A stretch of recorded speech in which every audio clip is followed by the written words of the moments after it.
Assalamualaikum warahmatullahi wabarakatuh. Bismillahirrahmanirrahim. Alhamdulillahi rabbil alamin. Wassalatu wassalamu ala ashrafil anbiya'i wal mursalin wa ala alihi wa sahbihi ajma'in. Subhanaka la ilma lana illa ma 'allamtana innaka antal alimul hakim. ولا حول ولا قوة إلا بالله العلي العظيم رب اشرح لي صدري ويسر لي أمري واحلل عقدة من لساني يفقه قولي ربنا زدنا علما وارزقنا فهما آمين ya rabbal alamin. Okey, sini saya nak sentuh sikit apa yang ada dalam hadis ni. Kan Allahumma lakal hamdu anta kasautani as'aluka min khairi wa khairi ma suni'alah. Aku minta pada engkau min khairi, kebaikan pakaian ini, wa khairi ma suni'alah, dan kebaikan daripada apa yang pakaian ini dibuat.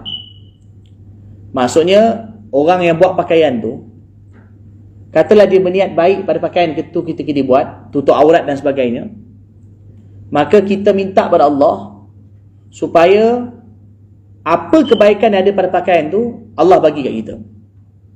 Allah Ta'ala bagi pada kita pakaian tersebut.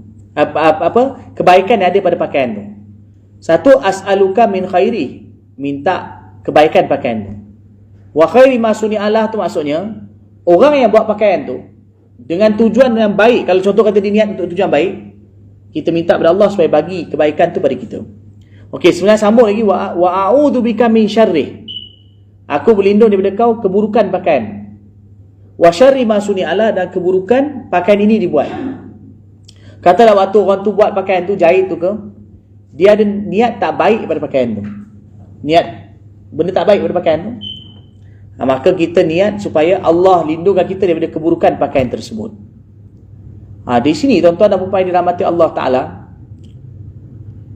saya teringat dulu masa zaman saya belajar, Ustaz saya Maulana Ihsanul Haq di Pakistan, beliau selalu bagi tahu benda-benda ciptaan ni ialah benda-benda yang rekaan.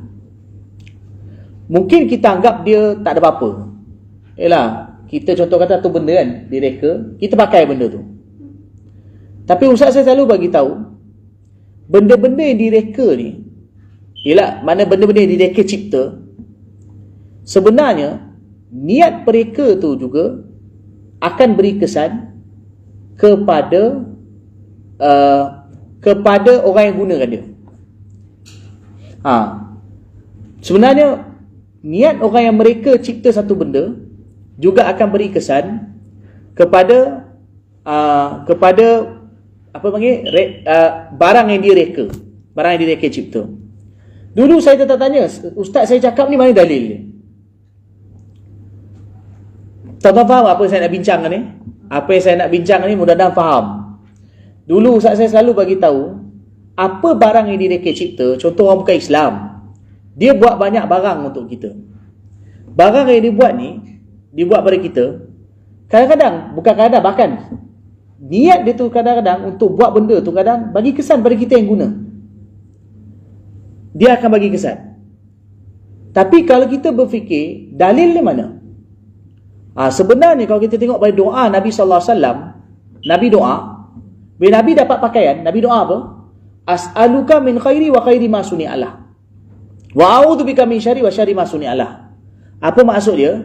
Seolah Nabi doa, ya Allah, kalau orang yang buat pakaian ni dia ada niat baik, itu bagi pada aku. Tapi kalau ada niat tak baik, jangan, itu aku minta lindung.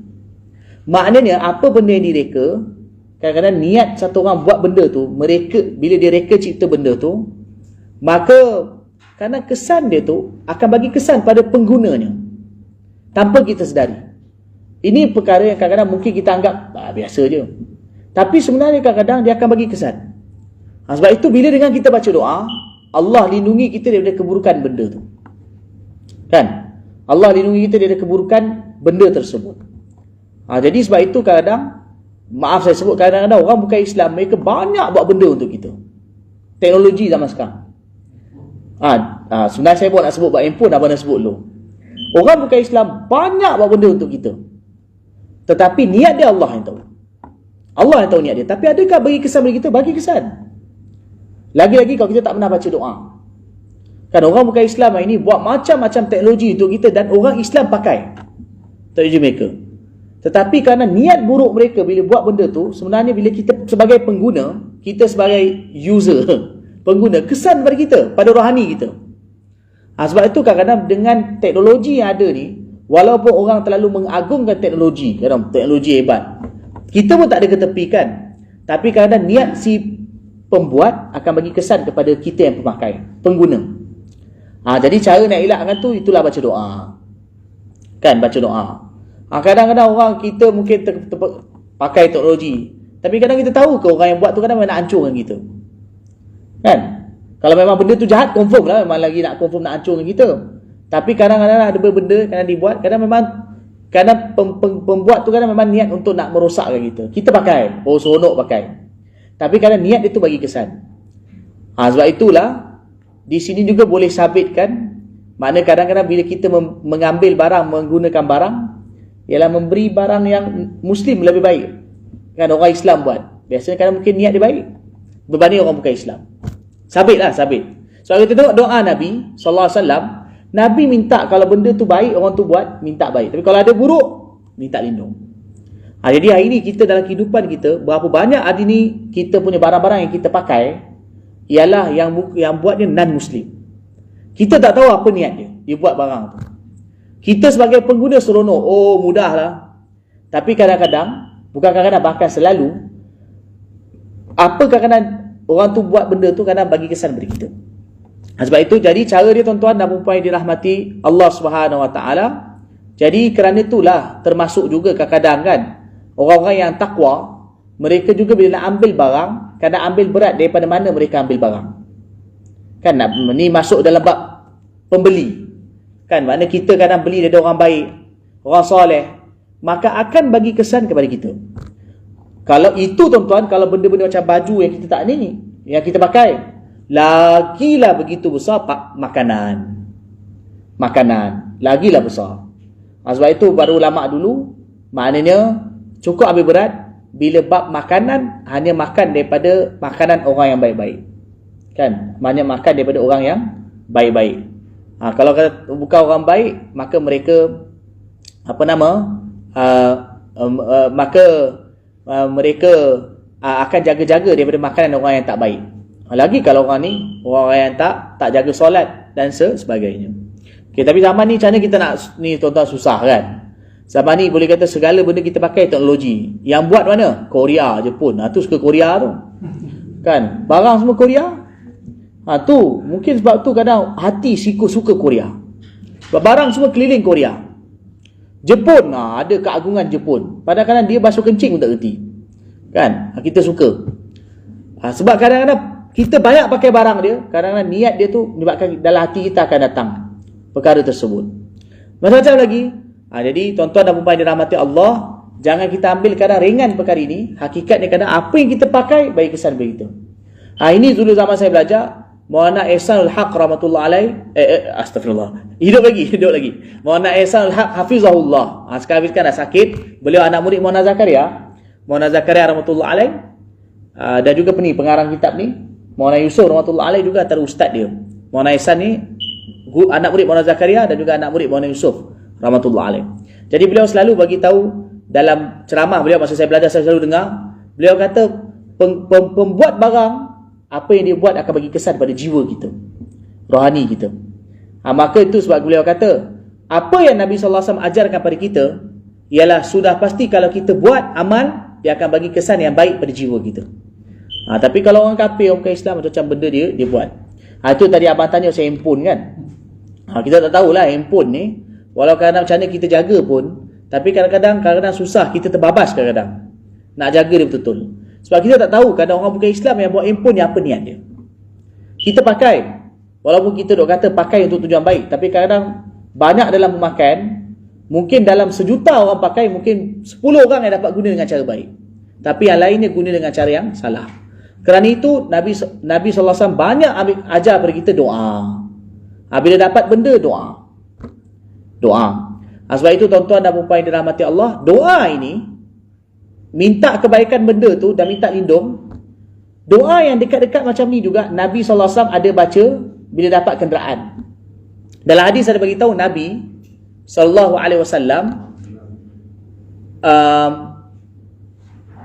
Nabi SAW bila baginda dapat kenderaan, atau bila baginda bila Nabi bagi tahu kalau kata kamu dapat tunggangan, ataupun bila kamu dapat isteri, maka peganglah dekat, kalau unta yang Nabi ajar tu unta, peganglah dekat dia punya dekat dia punya unta tu bonggolnya, ataupun peganglah kepala isteri tu, kemudian bacalah doa ini. Bacalah doa ini. Nabi SAW ajarkan supaya baca doa ini. Apa doa dia? Allahumma inni as'aluka khairaha wa khaira ma fiha, wa a'udhu bika min syariha wa syarri ma fiha. Allahumma inni as'aluka khairaha wa khaira ma fiha, wa a'udhu bika min syariha wa syarri ma fiha. Nanti dia sekejap. Doanya, Allahumma inni as'aluka khairaha wa khaira ma jubilat alai, wa a'udhu bika min syariha wa syarri ma jubilat alai. Itu doa dia. Tapi terjemahan doa tu lebih kurang, terjemahan dia sama macam doa ni. Ya Allah, aku minta kebaikan benda ni, kebaikannya dan kebaikan yang dia diciptakan untuk dia, dan aku minta lindung dari keburukan dia dan keburukan yang dia dicipta untuknya.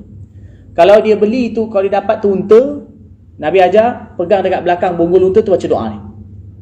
Kalau dia kahwin dengan perempuan, Nabi kata pegang kepala dia, maka baca doa ni. Sebelum dia bersama dengan perempuan tu, dengan isteri dia lah. Mana mula-mula kahwin. Masa mula-mula kahwin. Mana baca doa ini. Allahumma inni as'aluka khaira wa khaira ma jubilat alai, wa a'udhu bika min syarriha wa syarri ma jubilat alai. Jadi dalam doa tu juga, mana Nabi SAW ajar kepada kita supaya dapat kebaikan daripada makhluk-makhluk tu. Daripada makhluk-makhluk tersebut. Maka orang pun tanya, kalau beli kereta baru, nak letak kat mana pegang? Kalau unta pegang dekat dia punya bonggol, Nabi ajar. Kalau perempuan, isteri, pegang kat kepala dia. Itu maknanya dia bukan buat depan orang. Itu maknanya bila dia masuk dalam bilik nak mula bersama dengan isteri itu, atau nak sentuh isteri itu, maknanya dia pegang kepala isteri dan baca doa tersebut.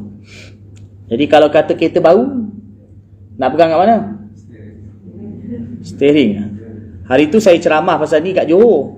Orang tu kata pegang tempat minyak tu.